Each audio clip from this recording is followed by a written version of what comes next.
ମାଙ୍କଡ଼ କୁକୁର ଖେଳ କେମିତି ହେଉଛି ଦେଖନ୍ତୁ। ସେ ଜାଣି ଏଠି ଗୋଟେ ମାଙ୍କଡ଼ ବସିଛି, ମାଙ୍କଡ଼ ଗଦା। ଏ ଦେଖନ୍ତୁ ସେ ଜାଣି ଶୁଣିକି ଆସୁଛି କାହା ପାଖକୁ, କୁକୁର ପାଖକୁ।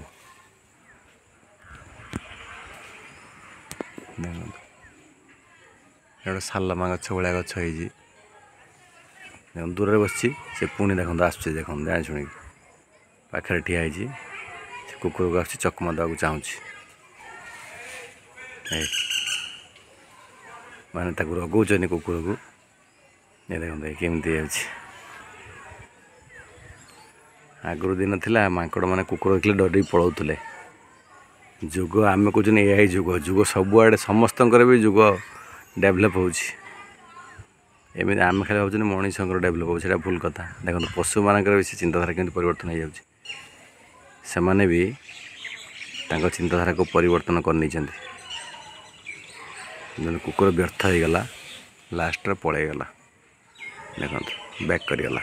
ସେ ଦେଖିଲା ଆଉ କିଛି ହେବନି, କିଛି ଲାଭ ନାହିଁ, ସେଥିପାଇଁ ସେ ବ୍ୟାକ୍ କରିଗଲା।